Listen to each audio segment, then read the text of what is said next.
On this episode of Damsels in the DMs. Dear damsels, I'm in college, senior year. I'm almost done, but I'm freaking out because I'm majoring in poli sci and I don't know if this is what I want to do. And I know that I want to do something that allows me the freedom to travel the world. How do I do that when I don't have the financial means to do that? Need all your help, the lost college kid. This message is intended as a reminder that we are not licensed professionals, not psychiatrists or psychologists. If you have a serious problem, please seek professional help. The National Suicide Hotline is 1-800-273-8255. That's 1-800-273-8255. There's some damsels in the DM. Yes, queen. Tell us what's the vibe. There's some damsels in the DM. Please tell us what's the vibe. DMs, yeah we see them, yeah we read them. DMs, we don't need them, we just leave them. Please. Yeah. It's going down in the DMs. Bye. Hello and welcome to another episode of Damsels in the DMs. I'm Osh. And I'm Lauren. So today we have Kendall Fuhrman, who was my first roommate in LA when I moved here 4 years ago. Moving to LA was such a big deal for me because it was a dream come true. It was like the beginning of me jumping into this career and really pushing for it and being an actor and just living out my dreams. So Kendall was one of the first people that I met here, and she is an entrepreneur. She's traveled the world. She is a author of a book that's coming out called You Are the Medicine, and she is a host of a podcast called Kendall's World. Yay! Yeah, we had such a great conversation with her. I actually remember when I met you, Osh, it was January, I think, of 2020, right before the pandemic. And I remember you telling me about your roommate who had just moved to Bali. So it really feels full circle for me. I love talking to a fellow Trojan, fight on. Osh is going to kill me. So So this episode is great because we talk about things that Lauren and I are not very well versed in. We talk about psychedelics, we talk about spirituality, we talk about traveling. Well, we're well versed in traveling. we know a thing or two about traveling. Yeah, we know one or two things about traveling. One or two things.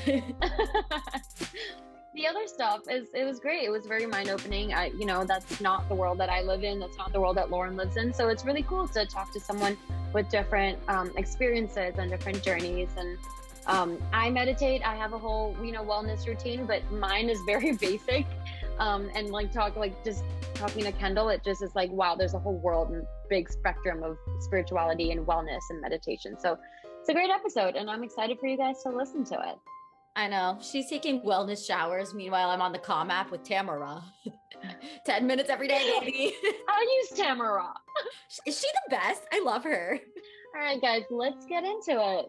Kenny, how are you? It's so good to see your face. I have been talking to you more than we have in the past because you are just coming into my life a little bit more, and I love that. Yes, I'm so excited we're reconnecting. It's been so long since we hung out. I literally think I haven't seen you since we were roommates because I just started traveling like crazy, and then the pandemic hit and everything went to shit. So we just never ended up seeing each other. But now that I'm moving back to LA, hopefully, fingers crossed. Yeah.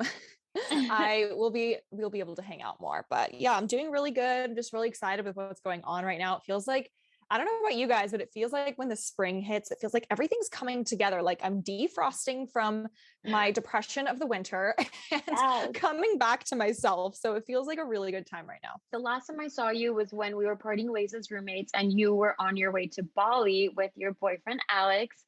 Can you tell us about that decision to move to Bali? And then all of your travels. I want to know all of the countries that you've been to since then, because I feel like you've just been on one. 2019 October is when I quit my job and I went to Bali for the first time by myself. And it was a very intense experience traveling solo. Honestly, some nights I would cry myself to sleep because it was just so scary. But once I finally pushed through the fear, I had the most awakening, eye-opening time of finding my inner power of being able to meet people and do things on my own. And it's such a powerful thing to travel solo. I recommend everyone do it. But essentially, I was traveling solo through different countries in Southeast Asia, specifically Bali, Hong Kong, and Thailand, and then the Philippines. And I just fell in love with Bali. I had so many magical synchronicities happen. Like Bali is like a magical island. It is, I think it's considered one of the chakras of the world. I can't remember which chakra, maybe the heart chakra. Need to fact check me on that one, but it is very powerful energy vortex. So a lot of magical things happen there. And I felt like so many synchronicities were happening. I was meeting so many people that were like friends with other friends that I've met while traveling, having so many insane spiritual experiences, especially traveling solo. And because I was looking out for them. And since I fell in love with Bali so much, I, came back from that and ended up working in LA for the next year. But then my boyfriend and I, we went again together the next October for 2 months. And we just loved it so much that we ended up deciding to move after, me and you talked. We're like, let's get out of our apartment. Let's do something. I was so afraid to bring that up to you. I remember I was like, I want to move to Bali, but I don't want Ash to be mad at me. I'm going to break the knees. I was so nervous, but then you're like, yeah, I'm kind of over the Huxley. I want to move too. I was just like, dude, God. I was so ready to like get out of that. Just the building and that area wasn't like conducive to my mental health. I just feel like I wanted to be in a either better part of West Hollywood or somewhere else, but it worked out. And obviously I'm going to be happy for you. You went to Bali. I was like, if I was mad, it would have been like, why didn't you take me? Exactly. So made the decision to move to Bali in January of 2020. We moved to Bali with the idea that we were going to be there all year, but then the pandemic hit, and the pandemic hit later in Bali than other places. And what I mean, it hit later, I meant the realization hit later. I'm sure there was COVID cases there, but there was just like Bali is its own little bubble. When you're there, you have no idea what's going on in the world. Like, cause you're barely on social media. You're just like having fun, traveling, having these amazing experiences. And when people started talking about it, I was just like, what? Like very confused. And I was there up until like April 1st. And by then, like LA and everything already went into quarantine. But I remember thinking like, okay, this is getting serious. I should go home because, being in a third world country that doesn't have, it has very small hospitals. It's going to get overcrowded. And so it's better for me to leave and also to leave the locals there to have their space on their own so that we're not like bothering them with that. So we decided to make the decision to leave and come back home. And since then, we stayed at home for majority of COVID, obviously, when it was at its peak. We did small camping trips here and there, like around just to get out of the house. But it wasn't until December of 2020, when things started to, people thought that it was over at that point. We all thought it was like, oh, it's calming down, is when I decided to go to Peru. And that's when I was in Peru for 2 months and then Nicaragua for a month. And this is like where the majority of my book takes place, is this solo trip to Peru. That's awesome. That is a cool journey because I've never done a solo trip before. I think the only solo trip that the first and only solo trip that I've done is to New York. I've only traveled with like friends or family. But your experience and the journey that you went through, like I want to have my own journey with like discovering myself and, like immersing myself into just like local culture and doing stuff like that. That's very far removed from like fancy hotels and like staying with my family or like not, just eating at like Indian restaurants because my parents only want to eat at Indian restaurants. Like I don't want that.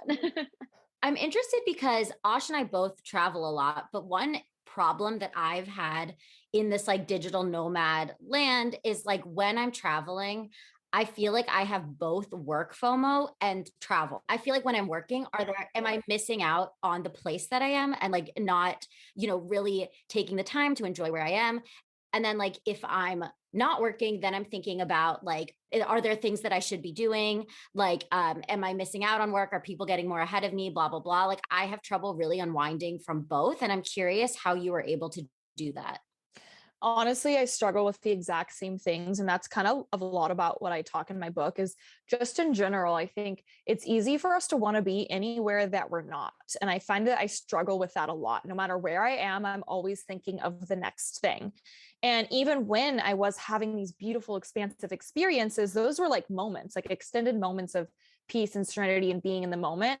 But then when I stepped out of that and had to like go back to my room that I was in, those thoughts would come up again. Like, I'm going to plan the next trip. Once I get home, I'm going to plan my birthday and then I'm going to go to this event and then I'm going to go to this festival. And then I'm always in the future, planning the future.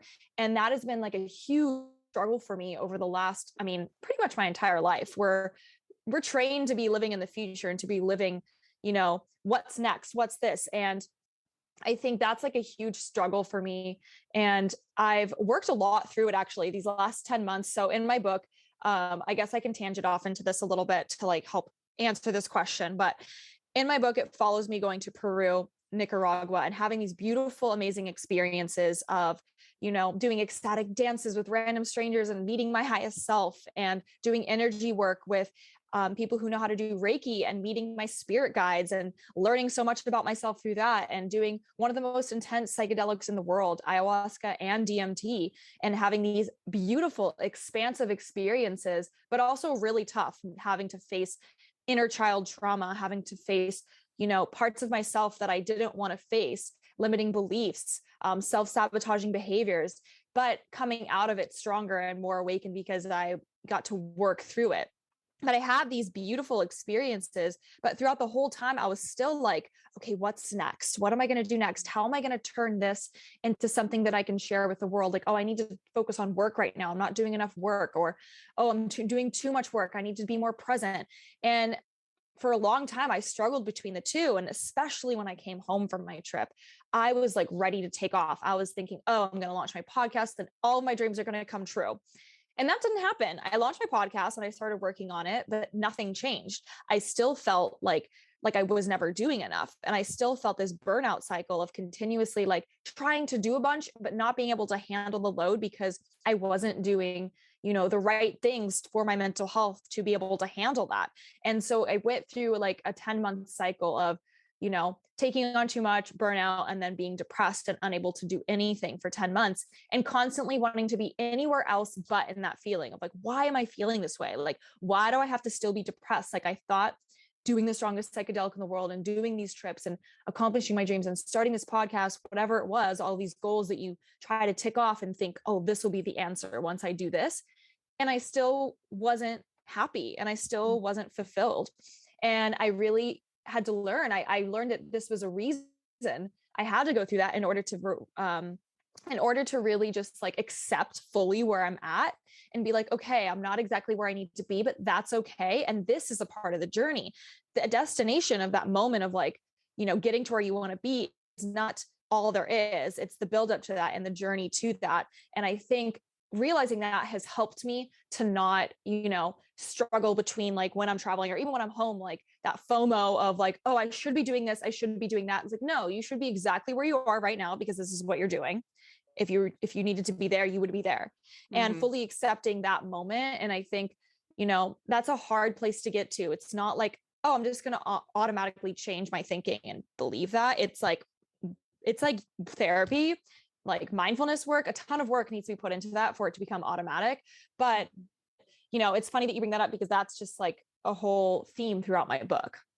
Awesome. I was just curious, when you took ayahuasca, what were some of the things that you realized about yourself? And also, like, did those realizations bring you anxiety or alleviate some of your anxiety? Because I've heard people go both ways on that. Yeah. So I think, it really depends on the person. What I always like to say about ayahuasca straight up is that like, you are going to have some fears that you're going to need to face and some inner demons that you're going to need to face. And I think I knew that going in and I accepted that. But I will say that I didn't have the integration tools necessary to help me integrate these powerful lessons and like journeys that I went on into everyday life. Because when you're living in these magical places, like literally living in a circus and doing the most powerful psychedelic in the world and living in a community and having people there to talk to you all the time, and then all of a sudden going home to normal life and living at home with your family, isolated from friends because of the pandemic, isolated from anything fun because America just isn't suited for communities. There's hardly any community out here. I was struggling because I didn't have the tools necessary to be able to integrate that. And so of course I went into a depressed state. And so I think the most important part of these psychedelic journeys is the integration process and making sure you're ready to have these things come up, because it's not just during the trip that these fears come up. They're going to come up for months after until you get to the root and process them. No, I think it's just so powerful the way that you've put that into your book.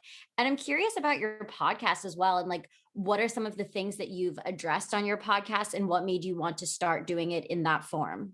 Yeah. So I started it last year on my 25th birthday. And essentially I called it Kendall's World because I was really struggling with what to call it for so long. I was like, oh, I can call it like a specific niche about spirituality, or I can make it about travel. And I just like didn't know what I wanted to talk about, because I wanted to talk about everything. I wanted to be able to have any subject to be able to talk about. So that's why I named it Kendall's World, because it's essentially stuff from my perspective of my travels, my spiritual journeys, things that I've learned over the years, and just sharing my perspective on it.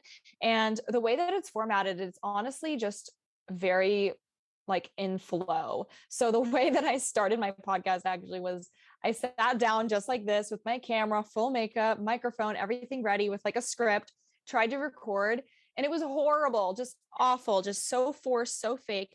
And so I just like gave up. And then that night I smoked weed and had like a spiritual session where I call them spiritual showers, where I just like dance in the shower and I'm like high as fuck, like dancing with my highest self with great music and my starlight.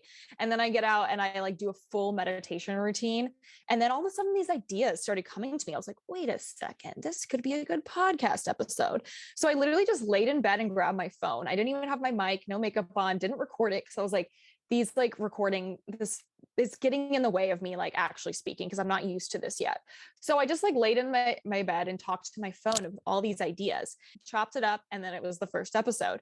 And then the next few episodes after that, I used my mic to make it sound better, but I still did the same routine of smoking, dancing, moving the energy through my body. Like I really like somatic practices, somatic being like physical body movements. So like shaking, dancing, and looks weird, but stuff that like genuinely moves the anxiety and fears out of your body. So I would do this like dancing, and it's turned into this like natural intuitive energy work where I just would move my hands and see this energy around me moving. And I would see any anxieties and fears as like dark clumps of energy in my body. And I would like start to pull them out. I still don't know what the fuck I'm doing. I'm not like certified in Reiki or anything like that, but it's something that's intuitively coming to me. So I use it as a practice for myself. And then after a few episodes, I didn't need the weed anymore. I tapered off and I was like, oh, I can do this by myself. Like I'm confident enough now. So now I can just pull the mic and just talk about whatever I want to talk about and not have like a structured notes or anything, and just go for it. And then I also have guests on. So a lot of the episodes are me just talking about specific things that I'm going through. And it's basically like, feels like I'm just talking to a friend. And I have a lot of listeners reach out and like say that it feels like I'm talking directly to them, like a little conversation. And it's just a lot of fun that way. But I also have guests come on. I've had astrologists, I've had energy workers, I've had Ayurvedic healers, and different types of people in spiritual world to talk about their craft and to just go deeper on what that means. And then I've also told like funny stories about traveling, travel tips, and my business. But I link everything to spirituality. Like I see the spiritual aspects in everything that I do. So I like to link it back to spirituality and give some sort of mindfulness tip throughout. Well, when I first met you, it was like a roommate, like, let's meet to see if we could be like compatible as roommates. And I remember one of the questions that you asked me was, are you spiritual? And I was like, that question hit me because I was in that process of like, I'm like, I was raised Hindu, but like, I don't really believe in religion. I do believe in some sort of energy that's like above us and higher than us. And I remember I feel you were talking to me about it, and I was like, damn, like this girl knows her shit. Like she just graduated college, and she knows her shit about like the universe and like all of like meditation. And I never had a morning routine. Didn't even like, I'd roll out of bed and then get out and like leave. But like you, I remember you would like have your morning routine. You'd meditate, and in morning routine, I mainly mean you would meditate. And so seeing you from your beginning stages of like getting into that spiritual world and having like one little practice of like using Headspace, or I don't know what else app. I think it was Headspace that you were using, or maybe it was your own thing that you were using. Maybe you suggested Headspace to me. But seeing you go from that to where you are now, it's a huge leap. I mean, it's been just the progress that you've made in your own spiritual journey. It's really cool to see. And I remember you talking about you wanting to go to Peru. Like this was a dream of yours for a while. And seeing you do that now, it's like, dang, like that's really cool that you made that happen, because I remember you would talk about it like all the time, and you had a mentor who was like your spiritual mentor. And I remember you talking about that with him as well. And you'd come back to me and you'd be like, I really want to go to Peru. I'm like, maybe it's dangerous. I don't know if you should go. And then you did it. Like you talked about doing ayahuasca and wanting to check that out and exploring that. And that's really cool that, you went out there by yourself and you did what you said you were going to do. My question is that do you feel, having done ayahuasca and DMT, then, and this kind of relates to your book's title, You Are the Medicine. Do you feel like you could have done without, you could have come to the same conclusions or the same kind of where you are at now without doing the DMT and ayahuasca? Mm, that's a tough question because let me explain two things. For one, like when I say you are the medicine, I'm not taking away the fact that these plant medicines are so powerful. Like to answer your question, I'm sure I would have come to the conclusion on my own, but these plant medicines are what made me have those realizations. You know, it takes you to a different world, and it allows different parts of your brain to open up and speak to each other that haven't been able to speak to each other before. So it allows you to explore your psyche, and you're also, like, in the spiritual way, connecting to different realms, different beings, whatever you want to call it, God, the universe, the collective consciousness of being. And, you know, expanding to that the way that I like to see it is like that feeling that you get during psychedelics. It's so hard if you haven't, it's hard to describe it to someone because it's beyond words, but that's the truth. That's real reality. And then when we come back to this life, this is the facade. This is the quote unquote matrix and like this society that we've built in, that we've built up to be in. And to me, it feels like you're co-creating with the medicine. So that's why everyone has such a different experience. Essentially, why I say you are the medicine is that, yes, these powerful medicines are there to help guide you on this journey. But at the end of the day, you're the one who decided to take it. You're the one who has all of these memories and experiences that you need to work through. And you're the one that is brave enough to do this and, you know, to face your fears this way. Even though the plant medicine is bringing you on that journey, it's all within you. All of that was within you. You're just unfolding and unlocking the things that are within you. And they're just tools to help you realize that. And also, I will say that you need to, you know, consult your doctor to make sure you don't have like a predisposition to schizophrenia or psychosis, because you cannot do specifically ayahuasca and DMT if you have that. I want to make sure I say that because it is, you know, not everyone can take these things. You just need to know yourself and know where you're at. It has personally been really helpful for me on my journey. Yeah, I've loved it. All right, guys, before we continue with the show, I wanted to talk a little bit about Noom. Noom uses the latest in behavioral science to empower people to take control of their health for good through a combination of psychology, technology, and human coaching on their platform to help millions of users meet their personal health and wellness goals. A lot of people face pressures to change themselves to fit other people's expectations, and the more freeing solution is to find things that work for you. Noom understands that everyone's weight loss is unique, and what works for someone else doesn't mean it'll work for you. That's why Noom's approach adapts to your lifestyle. It's flexible and focuses on progress, not perfection, allowing you to work towards goals at a pace that's comfortable for you. Noom Weight makes it easy to start your weight loss journey and stay on track with personalized lessons to help you gain confidence and practical knowledge, one-on-one coaching, and a cognitive behavioral approach that teaches you how to be mindful of your habits. So start building better habits for healthier long-term results. Sign up for your trial at noom.com/believe. Again, that's Noom, NOOM.com/believe. BLEAV. Speaking of your journey, I kind of want to segue into your relationship because it is, you know, it's a very important part of who you are. Not that you are your relationship, but and this podcast.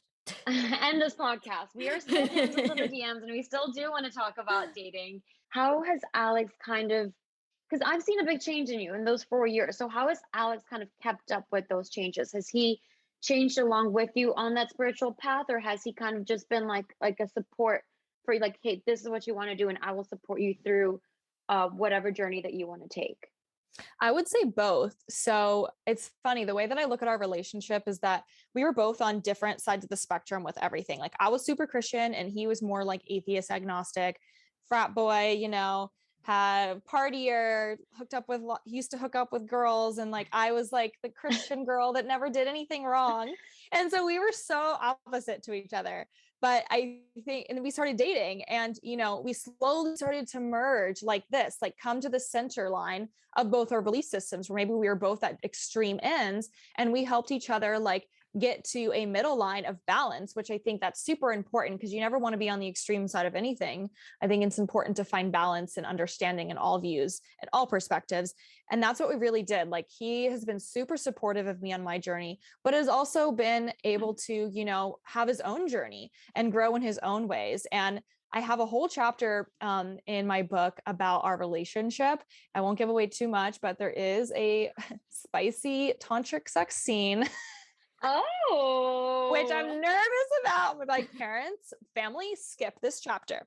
But I do talk about like our spiritual journey together and how we've come to be stronger in that way. In a way, I see that he is someone who grounds me and he helps me remember like the fun, playful side of life. And I'm someone who, you know, lifts him up to understand, like, think about these different things about the universe and to think about his path. And he was never really spiritual before me, and he never really thought about these things. And so me bringing this into his life, I used to be me being Christian, being like, come to church with me, and him being like, no, like, obviously not. And then me, you know, leaving religion and leaving what I used to know into spirituality and being really passionate about that. And that's something that was really, you know, enticing for him and something that he felt more aligned with. And, you know, of course, we're both on our own journeys. And that's why I like to do solo travel trips, to remind myself that I am my own person, because sometimes you can become codependent in a toxic way. Like, I don't think codependency is necessarily all toxic all the time. Like, I think you should be able to depend on your partner and to have that support system. But I think, and sometimes I can easily lose my independence if I'm like, you know, he's taking care of me and cooking me food and this and that, and we're about to move in together. So it's like having that, you know, separate solo time and separate identities is super important, so that you don't, like, I like to call it Christmas or tangled Christmas lights. You guys don't want to be tangled Christmas lights in each other's lives. You want to be two parallel lines guiding each other and accelerating each other forward into your goals. That's really how our relationship has been. And I'm just so appreciative for all the support and all the crazy ideas that I say. He just is like, yeah, let's do it. He's never once been like, no, this is weird. Like, when I said I wanted to quit my job and move to Bali, he came with me, and he quit his job and went to Bali, and we started business together. When I said I wanted to go to Peru, he was like, do it, you got this, and then joined me halfway through. And he's just always been so supportive of me, no matter what crazy thing I do or say, and also very grounding for me. And how were you able to make it work when you were on some of these solo trips, or, you know, you were in Bali and he wasn't there, or when you were in Peru and he wasn't there, like at the times that you weren't together, how would you advise other people who are interested in doing something like you've done in maintaining their relationship? So definitely earlier in our relationship, like, I would just want to point out, like, our relationship has not been perfect like the whole time, and it's not perfect now. But in the beginning, it was a lot tougher because, you know, we were both in college and we're both dealing with our own shit, and we don't know how to be a mature adults. So there was a lot of issues in the beginning of our relationship, especially with, you know, I had a lot of insecurities about, you know, when he would go off on trips alone and not trusting him. And it all stemmed from my insecurities, not from him actually going to go do something bad. It was just my anxieties. And I had to learn to face my anxieties. Like, I had a point in our relationship early on where, you know, if he didn't text back within an hour, like, my mind immediately assumed, oh my God, he's sleeping with someone. Because I, like, honestly had relationship OCD, where I had like these thoughts I couldn't control it. I remember I was living with Osh actually in the very beginning, and I had so much anxiety that it like consumed my life. And it just took some time to, you know, let those fears go and let those insecurities go. But also, like, I was really strict with myself to not act on those impulses. I'm very like in tune with my body, so I can tell when something is an anxiety or an intuition. And if it stems from anxiety and not truth, then I do not reach out and make a scene out of it. Like, I'm not going to be like, why aren't you doing this? Blah, blah, blah, because that's when it would just be like stoking the fire and making it way worse. And it would just cause these emotional roller coasters. So I realized that wasn't helpful. And I realized to like really think, okay, is this like an irrational fear that's popping up, or is this something I should actually bring up? And most of the time it was an irrational fear that if I brought it up, there's no fucking reason to. So like, I had to learn that. And Alex also like we are really great communicators. So we're able to just sit down and be like, this is bothering me. This is bothering me. Like, we don't fight. We have disagreements and we have loud discussions, but we don't fight. And I think that's a super important way, is to learn how to respectfully communicate, and not just communicate, but to be a good listener and to understand. And so just building that foundation over the last few years of being able to communicate when something's not right. He's been able to grow and been able to like be more communicative with me. And so when we're traveling, like, it was definitely harder when I first went to Bali, because when I was feeling like in the beginning, like, oh no, why am I traveling? Why am I doing this? I would just call him constantly and be like, oh, like just like nervous to go meet new people. But the minute I started actually going out and meeting new people, I didn't feel the need to text him all day and call him all day.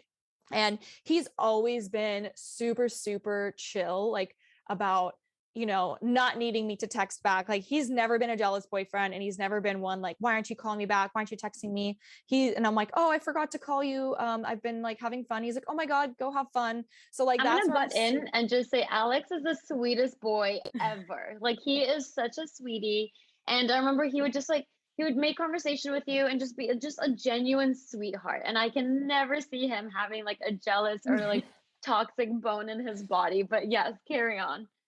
No, seriously, everyone says that about him. He's the best. And I actually just made a TikTok video about him, because it's funny. There's this like trend going on TikTok that's like death to the chill girl. So it's like this idea of like, oh, we need to be the chill girl. We need to be a chill girlfriend. Like, we should just let him do anything. And I have that fear a lot when I like want to come to Alex to say that I don't like something that he's doing or saying. I have this fear like, oh my God, just be chill. Why are you being naggy?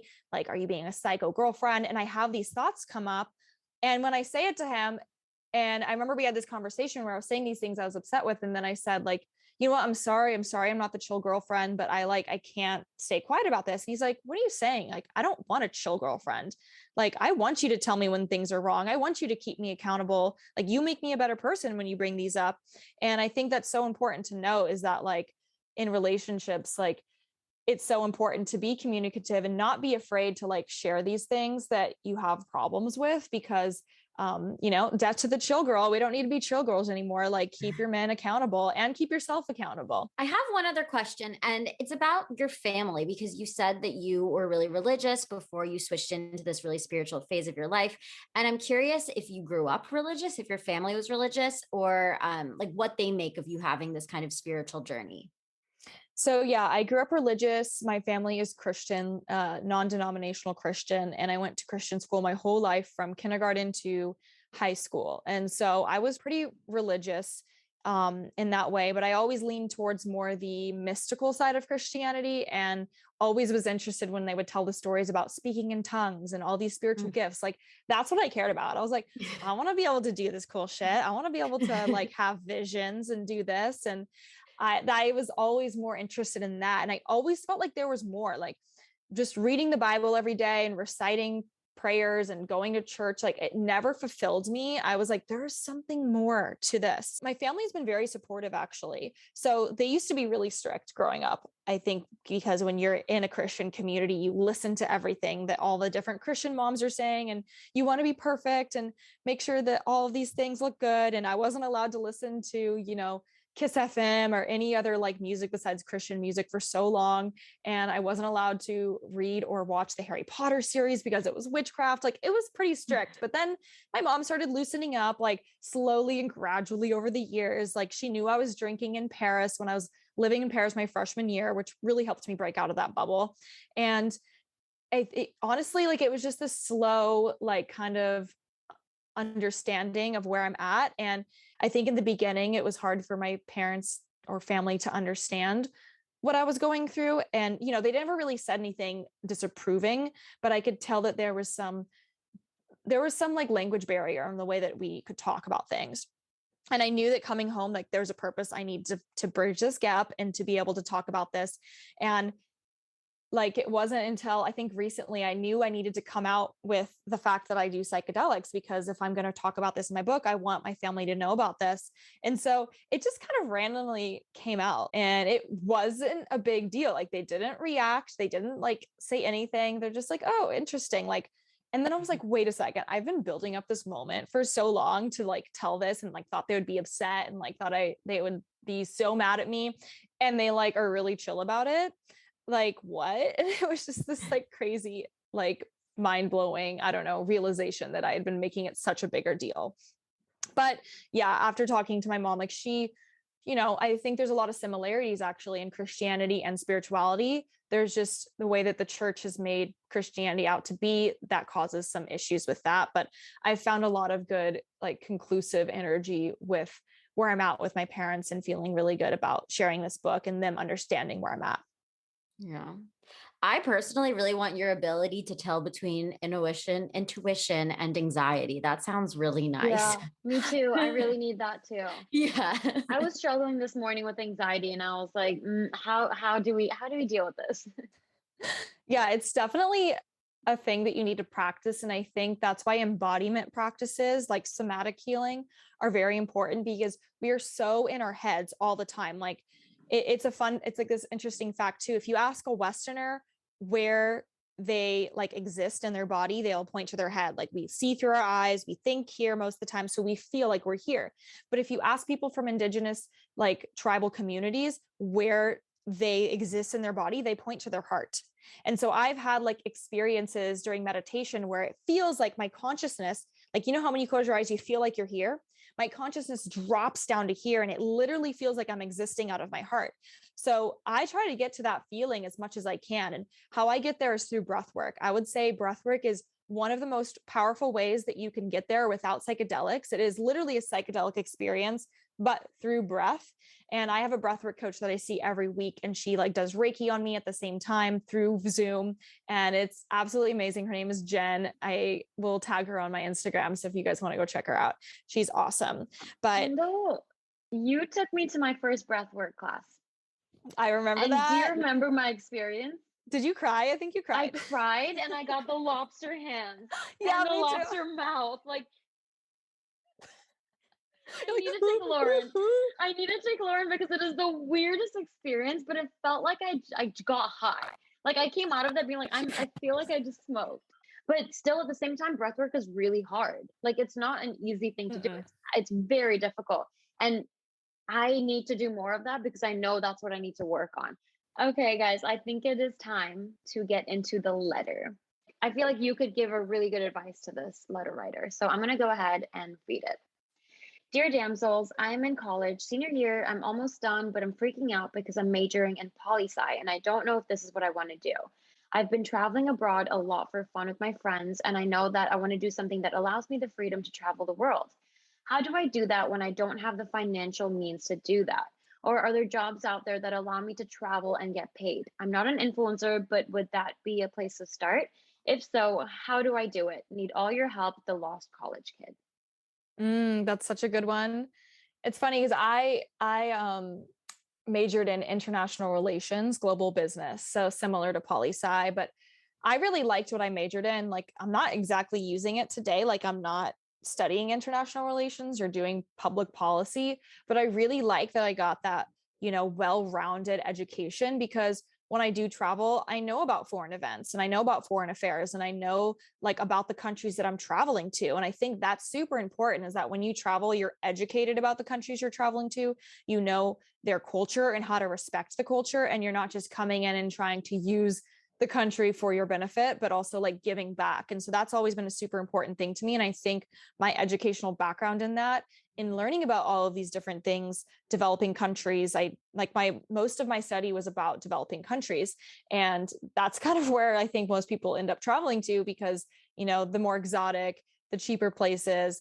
But I'm just so glad I have the educational background behind it. So I would say if you definitely don't like poli-sci, if you don't think you're going to use it at all, consider other options that could be good for you while traveling.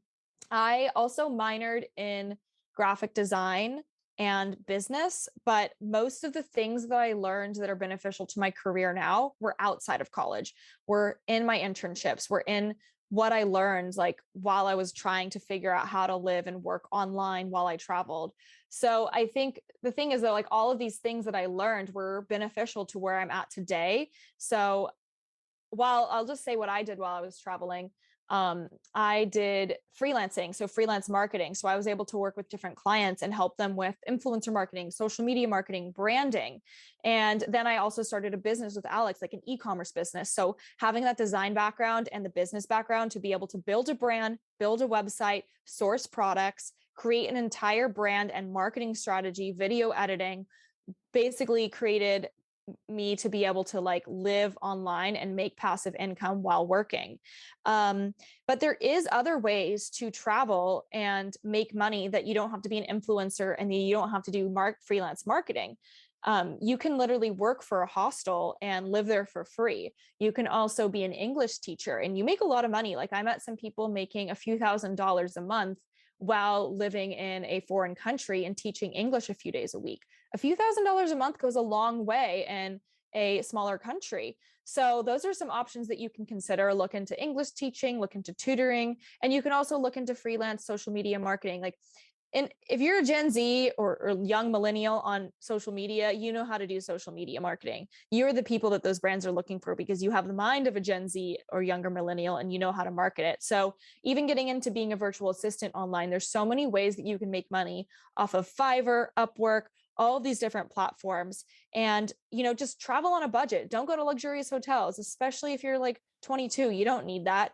Go to hostels, and you can even live in your own room in a hostel for $20 a night in Bali, and live in places that are just a lot cheaper so that you're not spending your money and that you're just being wise with your money. And then you just do this for a year or two. You can always get a job, like a stable job later. But I would suggest anyone in their young 20s, like to travel and make money that way, or save up a bunch and travel and worry about the real life later. Like I am just now worrying about the real life and I'm about to turn 26. Like I have been having fun and traveling for so long. And now I'm getting to a phase. I'm like, okay, I want to be more settled in my career and make a bit more money. I was making money, but not a shit ton, you know, to be able to save for retirement and buy a home, but enough to like keep me to be able to travel and have fun. So I would say like, just change your perspective around it. Like you don't need to have this like career goal set in mind for the rest of your life. Like you can change your mind and nothing is as big of a deal as you think it is at the age of 22. So that would be my advice. That was really good advice. Yeah. I think that nobody has it figured out. Like when you graduate, even if you think you have it figured out, like a few years later, you're going to realize you don't have it figured out. Like when you leave the full-time stability of like where you do have your shit figured out. Like I did have my shit figured out until I decided that's not the path I want. And then I did not have my shit figured out because I decided to go for the tougher path of being a creative and trying to, you know, figure out my own finances freelancing. But yeah, essentially like taking that risk, I learned a lot about like the downsides, the pros and cons of this. And so I actually made a full YouTube video about like how to make money while traveling online. It is like, I did this a couple years ago, so I have learned a lot more since, and I kind of want to make another video because some of the things I said in there, I was a little too eager and I don't agree with everything I said, but I'm not going to take it down because that was the perspective of where I was at the time. But if you're interested in learning more about like how I travel and make money online and how I did that, I have a whole video on my YouTube channel. It's just my name, Kendall Fuhrman. And you can always DM me on Instagram to ask me, you know, questions about that. Always open to discussing. And I'll be starting a Discord community soon for like my author community, but it'll also be discussing like my podcast, my travels. And so people can come on there and chat with me and chat with other people in the Discord community. So that'll be up soon, like in the links in my bios, wherever that'll be. But yeah. And then also where can people find your book? How can they order it? Because this episode's going to come out after you've launched. So yes, where can we find it and support you and read all about your journey and your travels?